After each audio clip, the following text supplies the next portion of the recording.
মার্কিন মুলুকে মহারণ কেটিভি বাংলায় আপনারা নিয়মিত অনুষ্ঠান দেখছেন। আপনাদের সঙ্গে আমি শান্তনু। বিশ্বকাপ ফুটবল কিন্তু যত এগোচ্ছে ততই কিন্তু জমে উঠছে, একদম জমজমাট লড়াই। ফুটবল প্রেমীরা অর্থাৎ গোটা বাংলার ফুটবল প্রেমীরা, গোটা দেশের ফুটবল প্রেমীরা কিন্তু দেখছেন, রাত জেগে দেখছেন এবং সব কটা ম্যাচ, ম্যাক্সিমাম ম্যাচও কিন্তু উপভোগ্য হচ্ছে। ভীষণ ভালো খেলা হচ্ছে এবং ক্লোজলি কন্টেস্টেড ম্যাচ হচ্ছে। যে কটা ম্যাচ হচ্ছে, যেমন গতকালকের ম্যাচটি যদি আমরা ধরি, DR কঙ্গো 1-0 কিন্তু জিতছিল। DR কঙ্গো 1-0 জিতছিল, কিন্তু আলটিমেটলি সেই Harry Kane, one of the most prolific scorer of England football team, 2-1 শেষ পর্যন্ত কিন্তু ইংল্যান্ড জিতলো। এছাড়াও বেলজিয়াম সেনেগালও কিন্তু দুর্ধর্ষ খেলা হয়েছে। আলটিমেটলি বেলজিয়াম কিন্তু পাওয়ার ফুটবলকে বিট করে 3-2 গোলে সেনেগালকে হারালো। আর ইউএসএ রেড কার্ড হওয়া সত্ত্বেও বসনিয়াকে কিন্তু বসনিয়াকে কিন্তু 2-0 হারালো, যার ফলে ইংল্যান্ড, বেলজিয়াম এবং ইউনাইটেড স্টেটস অফ আমেরিকা পরের রাউন্ডে চলে গেল। এবার আসি যদি আজকের খেলায়, আজ কিন্তু Spain versus Austria, Indian time মানে আমাদের টাইমে রাত 12:30টায়। পর্তুগাল ক্রিস্টিয়ানো রোনাল্ডো ম্যাজিককে দেখা যাবে ভার্সেস ক্রোয়েশিয়া ভোর 4:30, এবং সুইজারল্যান্ড ভার্সেস আলজেরিয়া সকাল 8:30 কালকে। সব্যসাচী এবং রিমিক আমার সঙ্গে আছেন।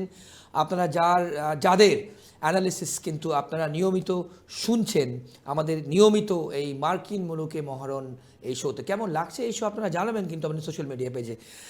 রিমিক, সব্যসাচী দুজনকেই স্বাগত আজকের এপিসোডে। প্রথমেই রিমিকের কাছে যাব। রিমিক, DR কঙ্গো আর ইংল্যান্ডের খেলা 2-1, আবার সে হ্যারি কেন ম্যাজিক, বলো। শান্তনু, এই বিশ্বকাপটা খুব বাজে বিশ্বকাপ হচ্ছে। প্রথম কথা, রাত জেগে খেলা দেখতে হচ্ছে, তার মধ্যে যদি এই রকম খেলা হয়, মানে একটা দল 75 মিনিট পর্যন্ত 1 গোলে পিছিয়ে সেখান থেকে 2-1 গোলে ম্যাচ জিতে নিয়ে বেরিয়ে যাচ্ছে, এবং ঠিক একই বলতে গেলে প্রায় হচ্ছে বেলজিয়াম সেনেগাল ম্যাচে। কঙ্গো, আমরা বলেছিলাম কালকে, আমরা যখন আলোচনা করছিলাম শান্তনু, বলেছিলাম যে এই কঙ্গো কিন্তু পর্তুগালকে আটকে দিয়েছিল এবং ইংল্যান্ডকেও প্রায় আটকে দিয়েছিল। হ্যারি কেন, আমরা কালকে বলছিলাম না, হ্যারি কেন তো এবারে বিশ্বকাপে যেন অতটা যেন ফ্লারিশ, সে প্রস্ফুটিত হচ্ছে না হ্যারি কেন। ঠিক। আবার এটাও পাশাপাশি আমরা বলেছিলাম গতকালকের আলোচনাতে, যে এই ধরনের তারকারা জানে কোন সময় জ্বলে উঠতে হয়, একদম মঞ্চটাকে তারা খুঁজে নেয়। সেকেন্ড গোল ওয়াজ আ জেম। দ্বিতীয় গোলটা অসাধারণ গোল, এবং আমি দুটো গোলই হ্যারি কেন করেছে। হ্যারি কেন নো ডাউট, আমরা জানি গত বিশ্বকাপেও হ্যারি কেনের কি পারফরমেন্সটা সেই তুলনায় একটু ম্রিয়মান ছিল লিগের খেলাগুলোতে, কিন্তু হ্যারি কেন প্রমাণ করে দিয়েছে কেন সে হ্যারি কেন, এবং যে কোনো দলের বিরুদ্ধে হ্যারি কেন যদি ওঠে তাহলে সেই জল ছিন্ন ভিন্ন হয়ে যাবে।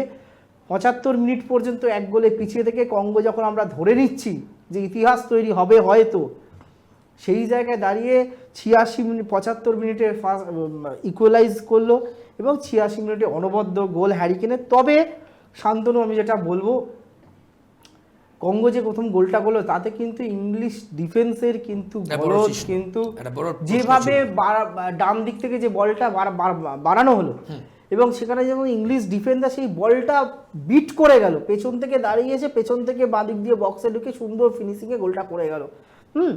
ফলে এই চিপেঙ্গা ফলে 7 মিনিটের মাথায়, 6.5 মিনিটের মাথায়, ফলে ইংল্যান্ডকে কিন্তু পরের রাউন্ডে, আমি জানি না ইংল্যান্ডের পরের রাউন্ডের প্রতিপক্ষ কে, এখন অব্দি ফিক্সারটা পুরোটা ক্লিয়ার হয়নি, সেটা মেক্সিকো। কিন্তু ইংল্যান্ডকে কিন্তু ডিফেন্সের দুর্বলতা দূর করতে হবে, কারণ মাথায় রাখতে হবে প্রতিদিন কিন্তু হ্যারি কেনরা গোল করে এরকম 75 মিনিট অবধি পিছিয়ে থেকে তারপরে 2টো গোল করে ম্যাচ জিতিয়ে দেবেন। আর যদি সাডেন ডেটে ম্যাচ চলে যায় তাহলে ম্যাচ ক্যান বি এনিওয়ান।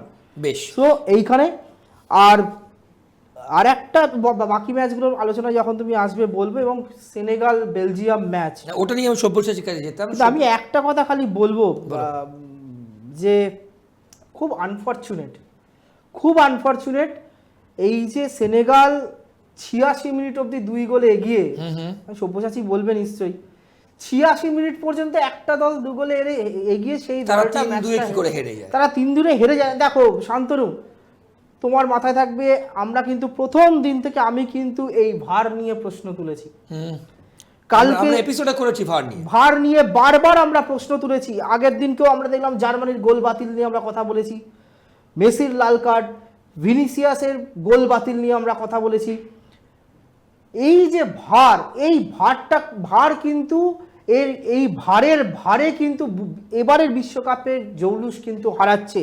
যে পেনাল্টিটা পেল বেলজিয়াম, একদম ম্যাচটা টাই ব্রেকারে চলে গেছে, রেফারি কিন্তু তোমায় মনে রাখতে হবে ফিল্ড রেফারি কিন্তু ফাউল দেয়নি। এবং এই টিএলম্যান যে গোল পেনাল্টি থেকে গোলটা করলো, এবং আগেও একটা 89 মিনিটে গোল করেছে, 86 মিনিটে লুকাকু গোল করলো, আর 89 মিনিটে টিএলম্যান, এবং 120 মিনিটের ইনজুরি টাইমে যখন খেলা চলছে, মানে অতিরিক্ত সময়, এক্সট্রা টাইমেরও অতিরিক্ত সময়, মানে আর কয়েক সেকেন্ড পরে টাই ব্রেকার হবে, সেই জায়গায় দাঁড়িয়ে রেফারি যখন নিজে দিলেন না, তাহলে টিভি রেফারি যারা ছিলেন, মানে ভার রেফারি, তারা ফিল্ড রেফারিকে বলেছেন যে দ্বিতীয়বার তুমি এটা চেক করো। তারপরে খেলা থামিয়ে সেখানে চেক করছে, এবং সেখানে আমরা দেখেছি সেনেগালের প্লেয়াররা কি প্রতিবাদ জানিয়েছে। তারপরে আমরা দেখলাম সেনেগালের প্লেয়াররা যেখানে পেনাল্টি মারবে সেই পেনাল্টি স্পটের ওপর বসে প্রতিবাদ জানাচ্ছে। আলটিমেটলি কিছু হয়নি, যদিও সেনেগালের কোচ বলেছে আমরা রেফারির ডিসিশনকে মেনে নিলাম, কিন্তু বারবার বলছি শান্তনু, এই ওয়ার্ল্ড কাপে এই ফুল প্রুফ ভার না হওয়ার জন্য এই ওয়ার্ল্ড কাপ কিন্তু কোনোভাবেই বিতর্কের ঊর্ধ্বে নয়। এবং যোগ্যতা, আমি বলছি 100 বার, যে একটা দল 86 মিনিট পর্যন্ত এগিয়ে থাকার পরে কি করে একটা দল দুটো গোল খায়, এটা দলের ব্যর্থতা। কিন্তু যেভাবে একাধিক দলের স্বপ্নভঙ্গ হচ্ছে, ফিফাকে ভাবতে হবে, না হলে কিন্তু বিশ্বকাপ নিয়ে যে বিতর্ক এই ভার নিয়ে শুরু হয়েছে, এই ভার বিতর্ক কোথায় গিয়ে দাঁড়াবে আমরা কেউ জানি না। বেশ শুভসাচী, আমি এখান থেকেই তোমায় জিজ্ঞেস করবো যে আমেরিকা কিন্তু রেড কার্ড হওয়া সত্ত্বেও কিন্তু হার্জেগোভিনা বসনিয়াকে 2-0 হারালো, এবং রিমিক যেখানে বললো যে ভারই কিন্তু সেনেগালকে হারিয়ে দেবো, মানবে? অনেকটাই, শুধু ভার নয়, তবে আমি যে জায়গা থেকে মানে বলাটা শুরু করব সেটা হচ্ছে আগামী বিশ্ব ফুটবল কিন্তু পাল্টে যেতে চলেছে, আর তার বড় কারণ হচ্ছে এই আফ্রিকান দলগুলো। আগামী বিশ্ব ফুটবলের মানচিত্র পাল্টাতে চলেছে, সেটা এই বিশ্বকাপে স্পষ্ট।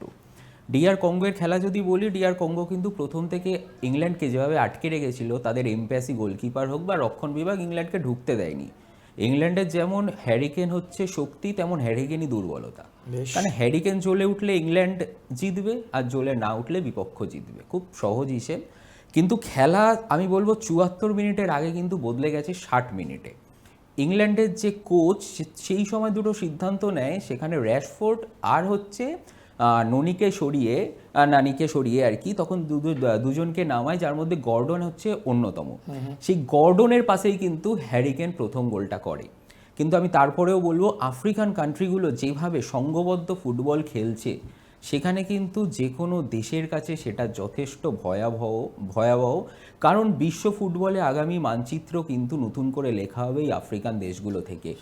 ইন্টারাপ্ট করছি, শুধু সংগঠিত ফুটবল নয়, সাহসী ফুটবল বড় দলগুলোর কাছে গুটিয়ে থাকছে না। না, ইংল্যান্ডকে কোনোভাবে মনে হয়নি ওই আগের দিনের প্যারাগুয়ের মতো, বা যে ডিফেন্স করে গেল, বা জাপান সেকেন্ড যে ফুটবল খেলছে আফ্রিকান দেশগুলো, হ্যাটস অফ। এবং ভবিষ্যতে এই দলগুলো যদি অদূর ভবিষ্যতে এই দল আফ্রিকান কান্ট্রিগুলোর হাতে যদি বিশ্বকাপটা অবাক হওয়ার কিছু, ওপেন ফুটবল খেলছে। আচ্ছা, এবারে আমরা একটু আজকের খেলাগুলো আসি, যেগুলো আরেকটা মজার জিনিস আমি বলি, যে ইউএসএ ম্যাচটায় কিছু বলার নেই, বলগুলো গোলও করেছে, একটা মজার ঘটনা ঘটেছে, সেটা জানিয়ে রাখবো। মানে ইউএসএর একটি পিজা প্রস্তুতকারক সংস্থা ওরা ঘোষণা করেছিল, আমেরিকার যদি কোনো ফুটবলার এই বিশ্বকাপে লাল কার্ড দেখে, তাহলে ওরা 60,000 পিজা, এমার্জেন্সি পিজা তৈরি করে মানুষের মধ্যে বিলি করবে। বলগুনা আমেরিকার সেই 60,000, আমেরিকার এই 60,000 বাসীর কাছে কিন্তু বলগুনার লাল কার্ডটা ইংল্যান্ড দলের কাছে হয়তো অভিশাপ হয়েছে, কিন্তু আমেরিকাবাসীর কাছে আশীর্বাদ। কেননা প্রায় 10 ভারতীয় মুদ্রায় 10 কোটি টাকার পিজা তৈরি করেছে, প্রায় 60,000 পিজা বিভিন্ন সাইজের, এবং সেগুলো বিনামূল্যে আমেরিকান বাসীদেরকে দিয়েছে সেই পিজা প্রস্তুত।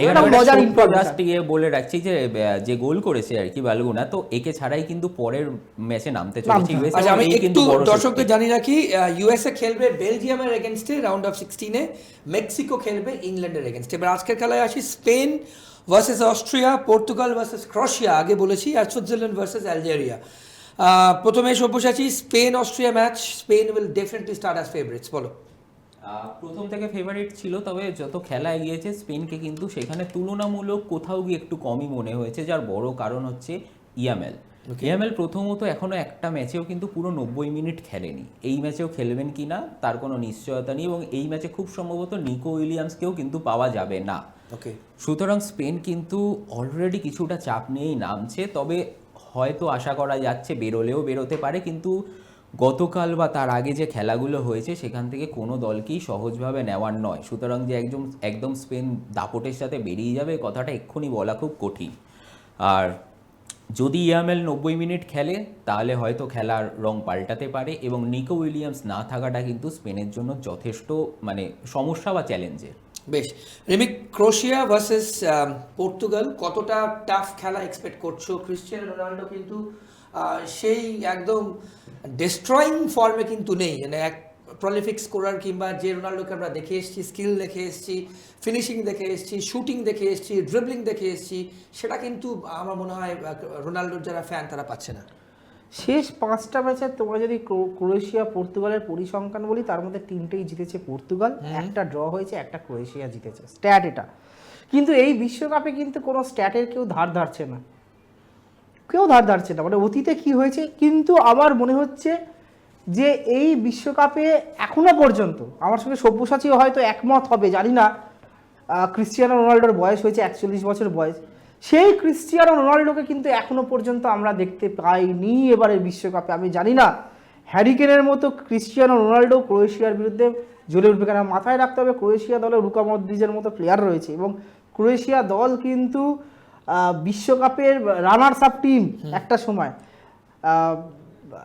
আমার মনে হয় এই ম্যাচটা কিন্তু 2 তারকার ম্যাচ হতে চলেছে আমার হাতে একদম এবং সময় নেই। এই ম্যাচটা আমি শেষ করে দিই শান্তনু, এই ম্যাচটা যদি এক্সট্রা টাইম বা টাই ব্রেকারে গড়ায় আমি কিন্তু অবাক হব না, বেশ। এবং আমি অপেক্ষায় থাকবো ক্রিস্টিয়ানো রোনাল্ডোর সেই কিছু ফ্রি কিক বা সেট পিস থেকে গোলের অপেক্ষায় থাকবো। বেশ, একদম শেষ প্রশ্ন, one liner, Spain, Portugal, Switzerland, এই তিনজনকে কি দেখছো নেক্সট রাউন্ডে আজকে খেলার? পর্তুগালটা আমি বলতে পারছি না, সুইজারল্যান্ড দেখছি, স্পেনও আমি বলতে পারছি না। সব্যসাচী? স্পেনকে হয়তো দেখছি, কিন্তু আমি বলবো লুকা মদ্রিচ যেমন অ্যাসিস্ট করতে পারে, রোনাল্ডোকে যদি পর্তুগাল সেই সাপোর্ট দিতে পারে তবে পর্তুগাল এগোতে পারে, নালে আমি কিন্তু ক্রোয়েশিয়াকে একটু হলেও কোথাও এগিয়ে একদম, রাখবো। বেশ, অনেক ধন্যবাদ দুজনকে, অনেক ধন্যবাদ। আপনারা তাহলে আজকে যে খেলা আছে, যে খেলা বললাম, কারা উঠলো নেক্সট রাউন্ডে, কোন দেশ কোয়ালিফাই করলো পরের রাউন্ডে, সেদিকে নজর থাকবে। মার্কিন মুলুকে মহরণ, বিশ্বকাপও যেমন চলছে, আমাদের অনুষ্ঠানও চলতে থাকবে, আর বাদ বাকি সব খবরের জন্য দেখতে থাকুন KTV বাংলা। নমস্কার।